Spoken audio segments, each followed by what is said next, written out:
Shalom Bapak Ibu dan Saudara yang diberkati Tuhan. Salam sejahtera, salam kekuatan di dalam Kristus Yesus Tuhan. Haleluya.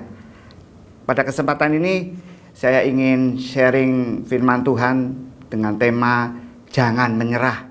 Nanti di akhir firman Tuhan kita juga akan mendengarkan sajian dari Kahal Kids. Ada VV, ada Ishak, ada Noel, ada Levina, dan nanti yang ngiringi keyboard Obaja. Tunggu ya. Ayo kita merenungkan firman Tuhan dengan tema jangan menyerah. Bapak Ibu, seringkali kita itu diperhadapkan dengan tantangan, masalah yang harus kita perjuangkan. Dan seringkali dengan kekuatan manusia kita seringkali mau menyerah. Kita merasa aku sudah mentok. Aku sudah angkat tangan, tidak bisa, aku menyerah saja. Bapak Ibu, kali ini kita mau bersama-sama merenungkan firman Tuhan. Bagaimana sih posisi kita sebagai anak-anak Tuhan? Apakah harus menyerah dengan masalah yang kita hadapi? Menyerah dengan sakit penyakit kita yang hadapi? Menyerah dengan usaha yang tidak ada perkembangannya? Menyerah dengan anak-anak keluarga? Apakah harus mesti begitu? Ayo kita belajar bagaimana seorang istri Nabi di dalam 2 Raja-Raja 4 ayat yang ke-1. Demikian bunyi firman Tuhan. Judulnya minyak seorang janda. Salah seorang dari istri-istri para nabi mengadukan halnya kepada Elisa sambil berseru, "Hambamu suamiku sudah mati. Dan engkau ini tahu bahwa hambamu ini takut akan Tuhan. Tetapi sekarang penagih hutang sudah datang untuk mengambil kedua orang anakku menjadi budaknya." Bapak Ibu, istri dari seorang nabi ini mengalami hutang. Dan si penagih hutang ini sudah datang untuk mengambil kedua anaknya menjadi budaknya karena dia tidak mampu membayar. Di dalam situasi seperti itu datang Nabi Elisa dan istri ini berseru mengadukan persoalannya ini kepada Elisa. Ya, dari kisah ini kita belajar ketika kita menghadapi masalah di dalam pikiran kita, di dalam kemampuan kita, di dalam usaha kita yang sudah kita usahakan rasanya tidak bisa lagi. Bapak Ibu, kita mau contoh dari istri seorang nabi ini yang dicatat di 2 Raja-Raja 4 ayat 1 tadi. Mengadu kepada siapa? Kepada Tuhan. Kita bisa mengadu persoalan kita, apa yang sedang kita hadapi. Kalau tadi ada tentang hutang, ayo mengadulah kepada Tuhan. Curhat, kalau bahasa sekarang dikatakan, curahkan hatimu kepada Tuhan. Melalui doa, melalui perenungan firman Tuhan, sampaikan keluh kesahmu, sampaikan kepada Dia. Ingat, Tuhan mendengar. Dia tahu, Dia peduli kesusahanmu, dan Dia mau mendengar keluh kesah kita. Apapun persoalanmu, keluh kesahkanlah kepada Dia. Dia akan bertindak. Kalau kita baca tadi ayat selanjutnya, ada mujizat Bapak Ibu. Bagaimana bejana-bejana kosong itu diisi oleh minyak. Terpenuhi terus. Hanya karena dia mengadukan persoalannya kepada Tuhan. Jadi tidak ada alasan lagi untuk kita menyerah. Karena ada Tuhan yang perkasa. Ada Tuhan yang sanggup menolong kita. Kita adalah orang-orang yang percaya. Kita orang yang mengandalkan Tuhan. Pasti tidak pernah dikecewakan oleh Tuhan. Orang-orang yang mengandalkan Tuhan. Haleluya. Yuk kita renungkan hal yang kedua. Nanti anak-anak akan nyanyi pujian dengan judul jangan menyerah. Di salah satu syairnya berkata, jangan pernah menyerah. Jangan berputus asa. Perhatikan kalimat selanjutnya dikatakan, mujizat Tuhan ada saat hati menyembah. Haleluya. Yuk kita baca di Markus 6 ayat yang ke-41 dan 42. Demikian bunyi firman Tuhan. Dan setelah ia mengambil 5 roti, di sini Tuhan Yesus, dan 2 ikan itu, Tuhan Yesus menengadah ke langit dan mengucap berkat, lalu memecah-mecahkan roti itu dan memberikannya kepada murid-muridnya, supaya dibagikan kepada mereka, orang-orang itu. Begitu juga kedua ikan itu dibagi-bagikannya kepada semua mereka. Ayat 42. Dan mereka semuanya makan sampai kenyang. Bapak Ibu, Tuhan Yesus di dalam pelayanannya bersama murid-murid juga menghadapi persoalan yang secara manusia tidak mungkin dilakukan. Kenapa? Karena ada 5.000 orang laki-laki saja dicatat oleh firman Tuhan. Belum ada yang perempuannya, ditambah anak-anaknya mungkin. Berarti lebih dari 5.000. Dan di pelayanan Tuhan tersebut ada di suatu tempat yang sunyi. Dikatakan oleh firman Tuhan. Bukan di kota yang besar, tapi di tempat yang sunyi. Dan dikatakan lagi, sudah hampir malam. Jadi kemungkinan lu cari bekal itu nggak mungkin lagi. Dan dikatakan hanya ada uang 200 dinar saja. Padahal ada 5.000 orang laki-laki yang mendengar, mengikut Tuhan Yesus pelayanan. Mereka lapar. Bagaimana kondisi seperti itu? Secara manusia kita bisa menyerah. Tapi kita mau belajar kepada Tuhan Yesus. Dia mengangkat ke langit, mengucapkan berkat. Dia menyembah, dia percaya kepada Bapaknya, sang pembuat mujizat. Haleluya. Syair di pujian jangan menyerah dikatakan, mujizat Tuhan ada saat hati menyembah. Haleluya. Bapak Ibu, terjadi mujizat hanya dengan 5 roti dan 2 ikan. 5.000 orang laki-laki saja, belum ada perempuannya dan anak-anaknya, bisa makan sampai kenyang. Sampai kenyang. Sampai kenyang. Hanya 5 roti dan 2 ikan. Mustahil bukan? Tapi itu mujizat. Karena Tuhan Yesus menyerahkan problemnya, persoalannya kepada Bapa, sang pembuat mujizat. Kita pun bisa demikian melakukan seperti Tuhan Yesus ketika diperhatikan dengan ketidakmustahilan. Angkat persoalanmu, mengadulah kepada Tuhan, sembah Dia. Mujizat Tuhan ada saat kita menyembah, percaya, menyerahkan kepada Tuhan. Engkau didiagnosa sakit oleh seorang dokter. Engkau ada masalah di dalam usahamu. Engkau ada masalah di keluargamu. Engkau ada masalah di pekerjaanmu. Jangan menyerah. Mujizat Tuhan masih ada. Curhatlah kepada Tuhan. Sampaikan isi hatimu, persoalanmu dengan percaya menghadap Dia, mengandalkan Dia. Dia akan bertindak dan sembah Dia. Perkatakan firman Tuhan, sembah Dia yang berkuasa, sembah Dia, masuk hadiratnya, beroleh kekuatan baru untuk kita menghadapi persoalan yang kita hadapi.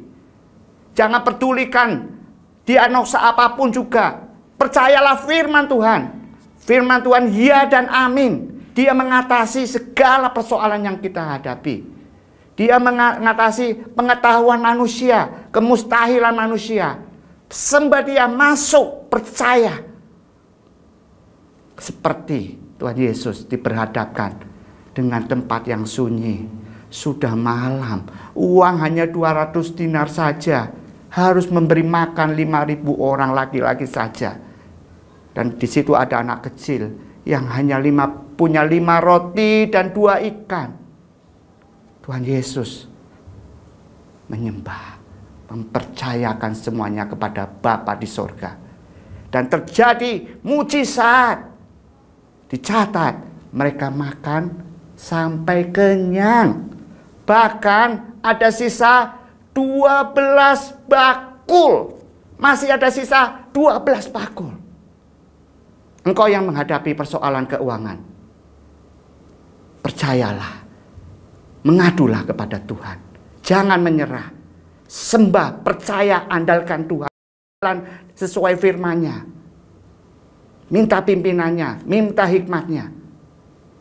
Engkau akan melewati persoalanmu, bahkan akan ada lebih berkat-berkat yang lain setelah persoalanmu diselesaikan. Haleluya, haleluya, haleluya. Pujian yang akan dinyanyikan Kak Halkit juga dikatakan, jangan pernah menyerah, jangan putus asa. Mujizat Tuhan ada bagi yang setia. Setia sama siapa? Setia sama Tuhan. Setia pada firman-Nya, percaya pada firman-Nya. Bagi yang setia dan percaya kepada Tuhan, mujizat Tuhan masih ada. Bapak Ibu, kalau kita baca di Lukas 1 ayat 37, demikian bunyi firman Tuhan. Sebab bagi Allah tidak ada yang mustahil. Bagi Allah tidak ada yang mustahil. Amin. Pasti kita mengatakan amin. Amin. Karena Dia adalah Maha Kuasa. Dia pencipta langit dan bumi. Dia pembuat jalan ketika tidak ada jalan. Tapi yang luar biasanya, firman Tuhan katakan di Markus 9 ayat 23. Demikian bunyi firman Tuhan. Markus 9 ayat 23 dikatakan demikian. Jawab Yesus, katamu, jika engkau dapat. Tuhan katakan apa? Tidak ada yang mustahil bagi orang yang percaya. Sekali lagi saya mau katakan, tidak ada yang mustahil bagi orang yang percaya. Haleluya, haleluya, haleluya. Kalau bagi Allah tidak ada mustahil, itu sangat amin. Kita sangat percaya. Tapi firman Tuhan katakan, bagi orang percaya pun tidak ada barang mustahil. Mari, jangan menyerah.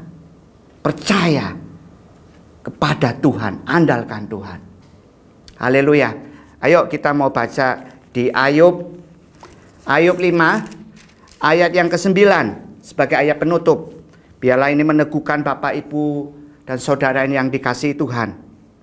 Iya, Tuhan melakukan perbuatan-perbuatan yang besar dan yang tak terduga. Sekali lagi, Ia melakukan perbuatan-perbuatan yang besar dan yang tak terduga, serta keajaiban-keajaiban yang tak terbilang banyaknya. Haleluya. Jangan menyerah. Andalkan Tuhan. Adukan persoalanmu kepada Tuhan. Sembah Dia. Percaya. Setialah kepada Dia. Dia melakukan perbuatan-perbuatan yang besar, yang tak terduga, serta keajaiban-keajaiban yang tak terbilang banyaknya akan memberi pertolongan kepada kita. Haleluya. Mari kita dengarkan pujian dari Kak Halkit. Tuhan Yesus memberkati.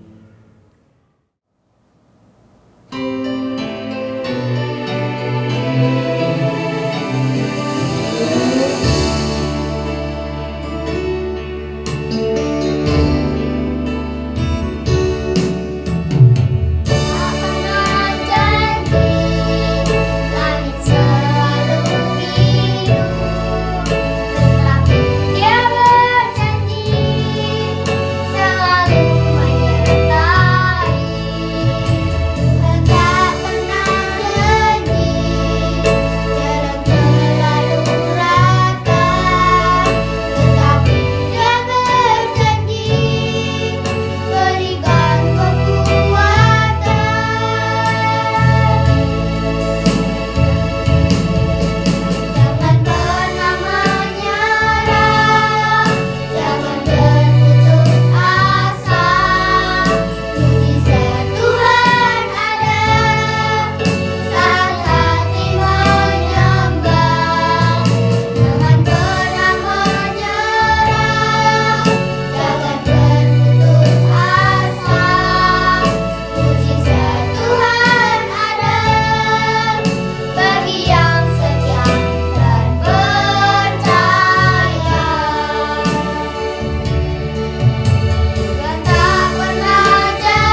kakak semuanya Tuhan. Berkati mereka supaya jangan pernah menyerah terus sampai selama-lamanya. Terima kasih Tuhan Yesus, dalam nama Tuhan Yesus, Halia, amin.